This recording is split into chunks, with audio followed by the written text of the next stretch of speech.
Amados, é sempre muito bom estar na presença de todos, trazer a palavra do Senhor, é uma honra trazer sempre a palavra do Senhor.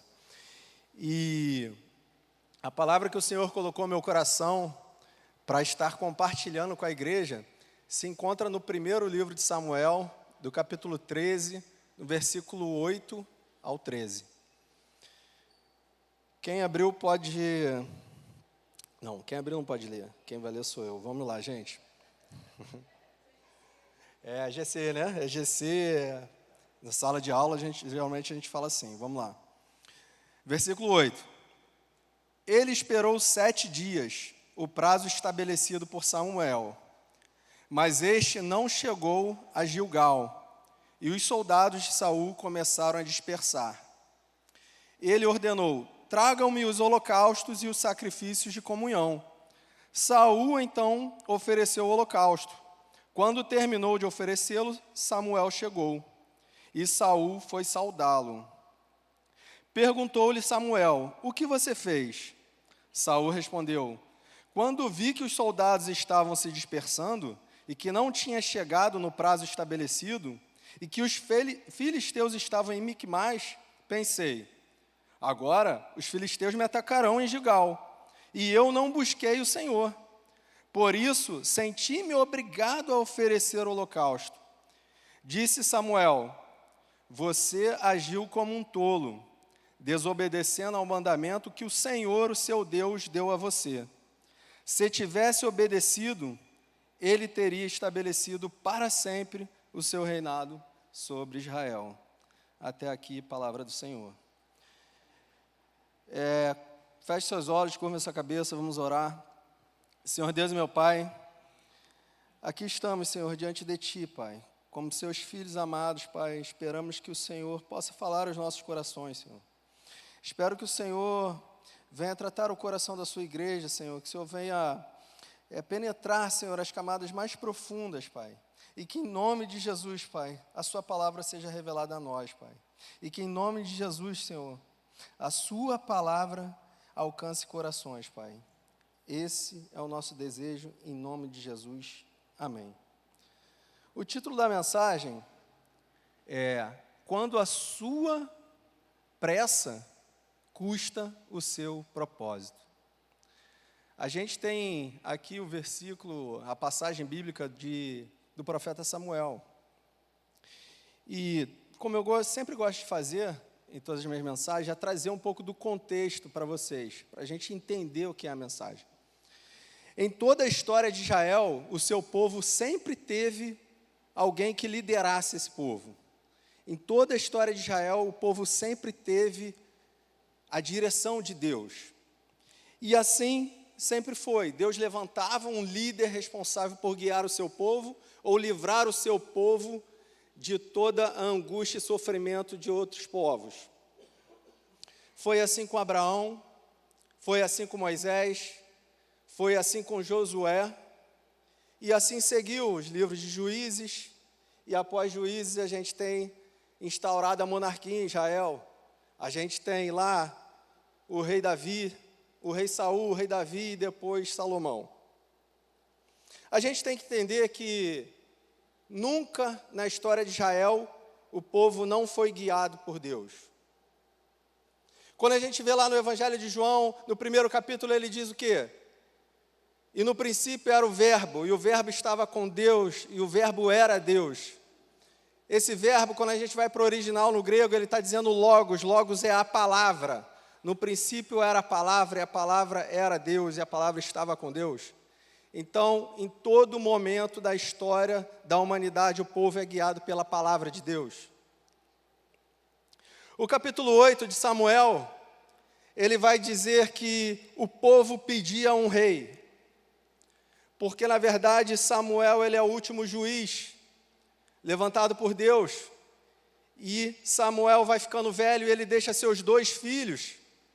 Só que seus 2 filhos não andam no caminho do Senhor, como era costumeiro no Antigo Testamento. Quando você vai lendo, se levantava um rei, quando divide as tribos, rei do norte e rei do sul, e aquele rei não andava no caminho do Senhor. Assim era com os filhos de Samuel.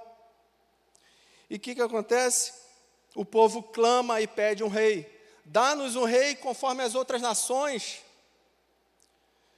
No capítulo 10, Saul é ungido rei de Israel. Ele é aclamado pelo povo. Ele é escolhido por Deus e pelo povo e ungido pelo profeta Samuel. Você pode colocar para mim capítulo 10, versículo 7 e 8. Aqui no capítulo 10, quando Saul é ungido rei de Israel, a gente vai ver que assim que esses sinais se cumprirem, faça o que achar melhor, pois Deus está com você. Samuel diz para Saul: vá na minha frente até Gilgal, depois eu irei também, para oferecer holocaustos e sacrifícios de comunhão. Mas você deve esperar 7 dias, até que eu chegue e diga a você o que fazer. Gente, aqui há uma ordem clara dada para Saul.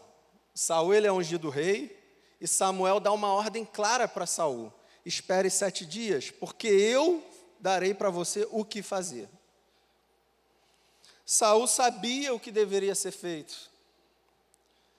E Saul, na verdade, a gente vai ver nos versículos próximos, que existia um propósito sobre a vida de Saul. Saul, ele seria o rei que iria reinar sobre Israel. A espera não era somente um ato de obediência. A espera é o caminho que nos leva a cumprir o propósito de Deus. E eu me pergunto, não é verdade? Muitas vezes a gente está dentro da igreja, a gente é criado dentro da igreja, mas a gente não sabe qual é o nosso propósito. Muitas vezes pessoas que já congregam há muito tempo, muitos anos dentro da igreja, e não sabem qual é o seu propósito. David, você está falando de propósito. Que Saul tinha um propósito, que nós temos um propósito. E qual é o meu propósito? É difícil saber qual é o nosso propósito. Na verdade, a gente tem, no Catecismo de Westminster, no Catecismo Maior, ele diz que o propósito do homem é gloriar-se em Deus, gloriar a Deus e desfrutar dele. E qual é o meu e o seu propósito, David? Mas qual é a minha missão, qual é a vontade de Deus para a minha vida? Você já se perguntou qual é a vontade de Deus para a sua vida? Qual é o propósito de Deus na sua vida? Talvez você esteja na igreja, anos de evangelho, e não sabe qual é o seu propósito. Qual é a vontade de Deus para mim e para a sua vida? O propósito do homem é glorificar a Deus em todas as coisas. Mas é só isso? É só isso? Deus não nos chama como uma missão?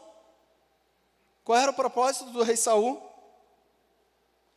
Qual é o meu chamado? Qual é o seu chamado?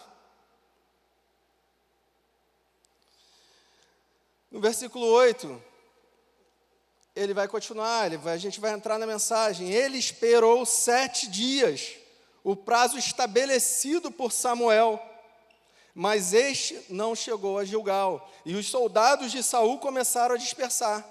Ele ordenou: tragam-me o holocausto e os sacrifícios de comunhão. Saul então ofereceu o holocausto.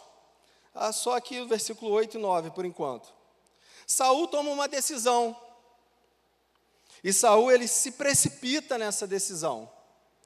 Talvez assim como ele, talvez eu e você também tenhamos tomado essa mesma decisão. Porque as tropas inimigas, na verdade, os soldados já estavam se dispersando. E Samuel não chegava. Olha que aflição Saul estava sentindo naquele momento. Talvez eu e você tomássemos as mesmas decisões. E o que acontece quando eu e você tomamos decisões precipitadas? A gente afasta o propósito de Deus para a nossa vida. Outra coisa que Saul comete aqui, ele mesmo oferece holocaustos e sacrifício. A gente sabe que no Antigo Testamento, segundo a lei mosaica, somente o sacerdote poderia oferecer holocaustos e sacrifícios. Então, além de tomar uma decisão errada, ele comete um ato que não era dele, um ato errado ao Senhor. E o que acontece? Saul, tomado de tanto medo e aflição, ele não pensa nos atos que ele tomaria. Ele não pensa na promessa que foi feita a ele. Ele não pensa no que o próprio Samuel falou. Espere 7 dias, porque eu mesmo irei até você e eu mesmo oferecerei holocaustos. Às vezes, meus irmãos, no meio das dificuldades, no meio das adversidades, o medo toma conta de nós e faz com que a gente tome decisões precipitadas. Às vezes, parece que são tempestades na nossa vida que nos fazem perder o nosso próprio propósito. Quando somente tínhamos que obedecer ao Senhor. E a impaciência de Saul custa o seu propósito. Mais à frente, a gente vai ver nos versículos posteriores como Saul ele vai tratar com Samuel. Mas antes disso eu queria ilustrar essa mensagem com vocês. Não sei se vocês já ouviram falar sobre o homem do castelo de areia. Um homem que, com seu trabalho muito suado, um homem muito simples, ele tinha um sonho de construir um castelo próximo do mar. E ele gasta todo o seu dinheiro durante anos construindo aquele castelo. E ele gasta tempo, gasta dinheiro, sacrifício, suor do seu rosto para construir aquele castelo. Aquele castelo era bonito, lindo, ele sonhava com ele todos os dias. E quando aquele castelo fica pronto, aquilo era maravilhoso. Ele se contempla com tudo aquilo, as ondas do mar, o sol, o vento, a brisa em seu rosto. Só que um dia, ele ouve rumores que haveria uma grande chuva, uma grande tempestade chegaria. E sem consultar a ninguém, sem ouvir ninguém, ele toma uma atitude. Ele corre para o seu castelo e começa a desfazê-lo, guardar o telhado, guardar as portas, tirar as janelas e guardar tudo, para que não destruísse o seu castelo. E ele começa a tirar, desfazer e guardar. Só que o dia chega em que ele acreditou que viria uma grande chuva e uma grande tempestade, e o dia amanhece, e amanhece um grande sol, tudo normal, um dia maravilhoso, e o seu sonho, o seu castelo foi destruído. Ao invés dele correr para montar os alicerces, dele correr e fortalecer o alicerce para que aquilo não caísse, ele tomou uma decisão sem consultar ninguém, uma decisão sem ouvir a possibilidade do que haveria de vir ou não. Ele simplesmente achou que iria acontecer. E ele mesmo destruiu o sonho dele. Então, assim como Saul, que foi aclamado pelo povo, foi ungido rei de Israel pelo profeta Samuel, ele mesmo destrói o seu reinado. No versículo 11, nós vamos ver que perguntou-lhe Samuel: o que você fez? Saul respondeu: quando vi que os soldados estavam se dispersando e que você não tinha chegado no prazo estabelecido e que os filisteus estavam em Miquimás, pensei: agora os filisteus vão me atacar em Gilgal, e eu não busquei o Senhor. Por isso, senti-me obrigado a oferecer holocausto. O que Saul fez? É o que muitas das vezes a gente faz. Ele transferiu a culpa para Samuel. Ele falou: se você tivesse chegado no momento certo, eu não teria feito tudo isso aqui. Porque no original, no hebraico, ele é bem enfático. E você, que não veio no momento certo? Não é assim que a gente faz? Quando as coisas acontecem com a gente não tenta culpar outra pessoa? A gente não joga a culpa para outra pessoa? Isso é muito comum também. Quem tem filhos aqui vai dizer, não, eu não, foi meu irmão ali que fez.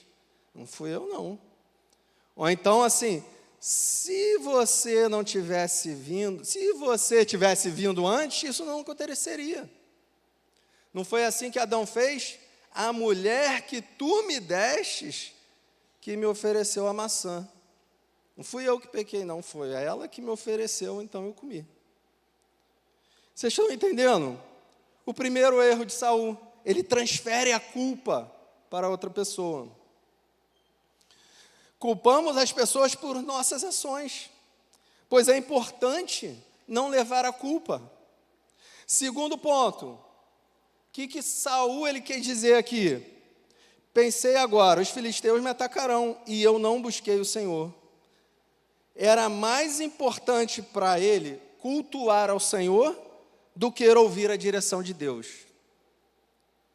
Era mais importante para ele prestar culto ao Senhor do que ouvir a direção do profeta. E o que a gente faz nas nossas vidas? As mesmas coisas. Às vezes é mais importante para a gente o culto do que a palavra de Deus. Às vezes é mais importante para a gente o louvor do que a palavra de Deus. Às vezes é mais importante a comunhão do que a direção de Deus na nossa vida. Pelo fato de algo ser urgente, tomamos decisões precipitadas e tornamos desnecessários a palavra do Senhor.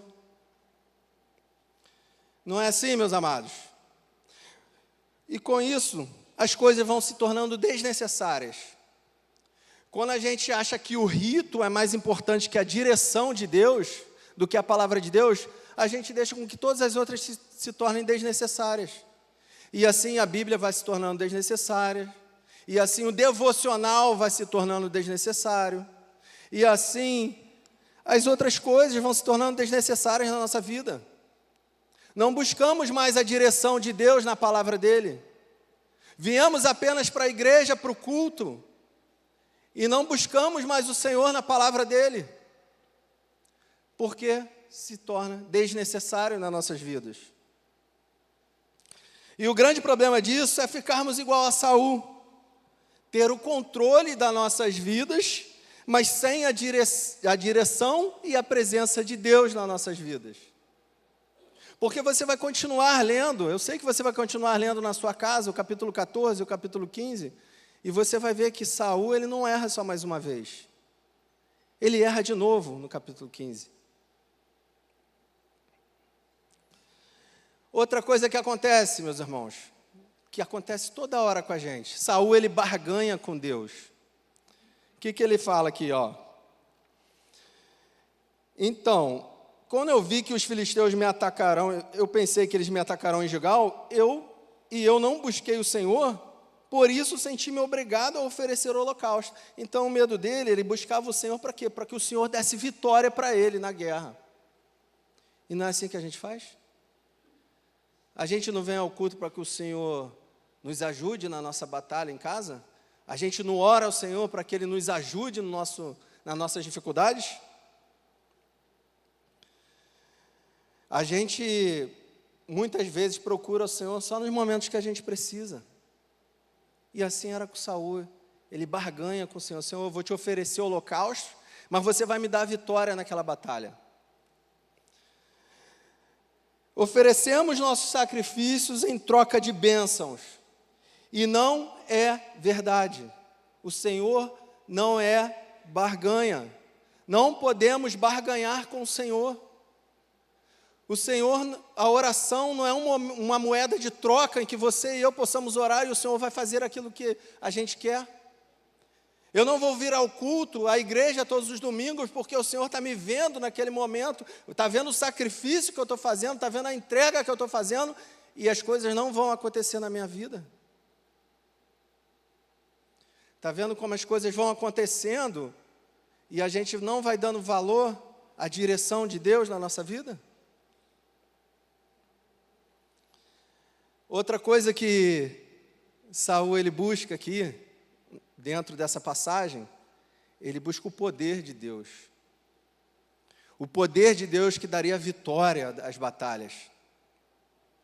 No capítulo 11, versículo 6, a gente vai ver que lá na guerra contra os amonitas em Jabes, o poder do Espírito Santo se apodera de Saul e ele vence a batalha. E ele, na verdade, despedaça 6 bois e entrega todo Israel e fala, vamos sair à batalha contra os amonitas. E eles vencem essa batalha. Então, quando o coração de Saul estava em oferecer sacrifícios ao Senhor para que ele oferecesse a vitória na batalha. Também é assim conosco nos dias de hoje. Oferecemos ao Senhor porque queremos obter vitória na nossa vida. Oferecemos ao Senhor porque queremos o seu poder, queremos ser cheios do Espírito Santo. É só abrir as redes sociais, meus amados, vocês vão ver quantas pessoas aí estão lá rodando no Espírito Santo, só querem saber de rodar no Espírito Santo e de falar em línguas estranhas, e não buscam a direção de Deus, não buscam a palavra de Deus. O problema é que buscamos mais o poder de Deus do que a sua palavra. Estamos a cada dia buscando só os poderes de Deus, buscando as bênçãos de Deus, e onde tem ficado a direção do Senhor, onde tem ficado a palavra de Deus na sua vida. Versículo 13. Disse Samuel, você agiu como um tolo, desobedecendo ao mandamento que o Senhor, o seu Deus, deu a você. Se tivesse obedecido, ele teria estabelecido para sempre o seu reinado sobre Israel. Meus amados, olha isso daqui. Se você tivesse obedecido, ele teria estabelecido o seu reinado para sempre, Israel. No versículo 14 ele fala que agora o Senhor levantará outro rei, e esse rei é Davi. Ele fala, agora porém o seu reinado não permanecerá. O Senhor procurou um homem segundo o seu coração, dele o designou líder de seu povo, pois você não obedeceu ao mandamento do Senhor. Vocês viram como que uma atitude precipitada, como a desobediência de Saul levou ele a perder tudo. Ele era um rei de Israel, ele foi aclamado pelo povo, o povo pediu que ele fosse rei. Ele foi ungido por Deus, na verdade, né? Porque o profeta era a voz de Deus. Ele foi ungido por Samuel, rei, e ele perde tudo. Ele perde tudo que ele tinha. Saul tinha um propósito. E o propósito de Saul era reinar sobre o povo de Israel. Saul foi ungido pelo povo. Só que o coração de Saul estava distante de Deus. Buscamos o poder de Deus e a sua direção, mas quando não obedecemos a Deus, isso nos afasta de Deus. A história de Saul, como todos sabem aqui, você vai continuar lendo, você vai ver que a cada momento Deus se distancia de Saul. O próprio profeta Samuel, ele se despede do povo e ele nunca mais vê Saul. Você vê que a presença de Deus foge de Saul. Estar sem direção de Deus é estar aberto à própria destruição. E assim, a história de Saul se segue nos capítulos posteriores. Talvez eu e você, essa noite, estejamos igual Saul.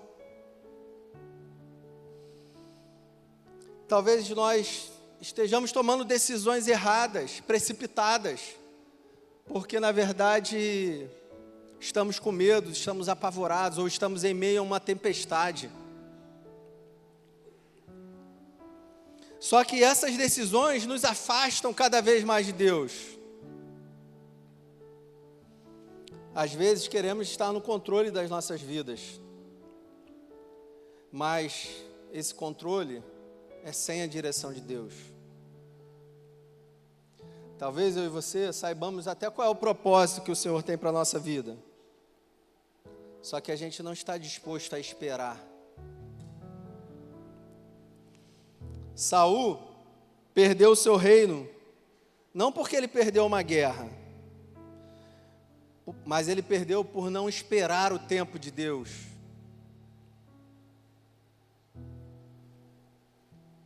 Talvez eu e você podemos até ter sido ungido por Deus, podemos até ter sido bons obreiros, diáconos na casa do Senhor, pastores, levantados por Deus, mas só que perdemos a direção. Em algum momento da nossa vida perdemos essa direção, porque fizemos as nossas próprias escolhas. Muitas vezes estamos dentro da casa de Deus, mas sem a direção de Deus. A minha oração essa noite é para que cada um que aqui está possa olhar para a vida de Saul e refletir na sua própria vida. Será que, assim como Saul, eu tomei decisões precipitadas na minha vida? Será que por não esperar o tempo certo, eu me precipitei e na verdade eu ofereci holocaustos ao Senhor? Por medo, eu tentei barganhar com Deus muitas vezes. Assim como Saul, homem amado por Deus, a Bíblia diz que Saul era um homem belo, o mais forte, mais alto de estatura. As pessoas batiam no ombro de Saul. Homem de batalha que venceu várias guerras. Apesar de tudo isso, Saul ele reinou 42 anos em Israel. Só que a vida de Saul foi totalmente afastado da direção de Deus. E nessa noite, eu quero que você, assim como eu, reflita na sua vida e reflita onde foi que nós erramos, onde foi que nos precipitamos em tomar algumas decisões, onde foi que, na verdade, perdemos o nosso propósito. Deus está aqui essa noite e Ele está querendo te dar um novo propósito. Deus está querendo que você possa se achegar a Ele e que todos os dias possa buscar a direção dEle. Que você se caminhe, que você se locomova, que você faça qualquer coisa em sua vida com a direção de Deus, debaixo da mão de Deus.